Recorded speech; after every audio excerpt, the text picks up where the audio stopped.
നിർമ്മാണം പൂർത്തീകരിച്ച അഞ്ചൽ തഴമേൽ ആയിരമലി ക്ഷേത്രം ട്രാൻസ്ഫോമർ റോഡിന്റെ ഉദ്ഘാടനം നടത്തി. 17 ലക്ഷം രൂപ ചിലവഴിച്ചാണ് റോഡ് നവീകരിച്ചത്.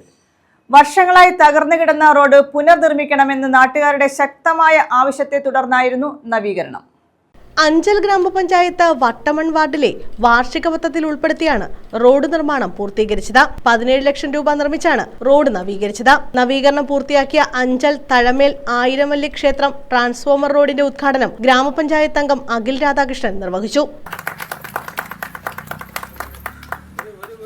ഈ റോഡ് നമുക്ക് വേണം എന്നുള്ള രീതിയിൽ പരിപാലിച്ച നമ്മുടെ ഈ രണ്ട് സൈഡിൽ താമസിക്കുന്ന അംഗങ്ങളെ മുക്തകണ്ഠം പ്രശംസിക്കുന്നു. അതുകൂടാതെ തന്നെ നമ്മുടെ ഈ 3 സ്ഥലത്തും അടവ് വെച്ചതിന് ശേഷവും ഒരു നിർദ്ദേശവും പാലിക്കാതെ പോയ ആളുകളുമുണ്ട്. അവരെ നമ്മൾ വിസ്മരിച്ചുകൊണ്ട് നമ്മളെ ഒരു 17 ലക്ഷം രൂപ മുടക്കി ഒരു റോഡ് ചെയ്യുമ്പോൾ അത് നാട്ടുകാർക്ക് വേണ്ടി വേണമെന്നുള്ളൊരു ബോധമില്ലാതെ അന്ന് തന്നെ നശിപ്പിച്ച ആളുകളെ അവരെ ഒന്ന് പരാമർശിക്കാതെ ഒന്നും ചെയ്യില്ല എന്നുള്ളത് കൊണ്ടാണ് ഈ ചടങ്ങിൽ അന്ന് പരാമർശിക്കുന്നത്. വർഷങ്ങളായി തകർന്നു കിടന്ന റോഡ് പുനർനിർമ്മിക്കണമെന്ന നാട്ടുകാരുടെ ശക്തമായ ആവശ്യത്തെ തുടർന്നാണ് അഞ്ചൽ ഭരണസമിതി 17 ലക്ഷം രൂപ ചിലവഴിച്ച് റോഡ് നിർമ്മാണം പൂർത്തിയാക്കിയത്.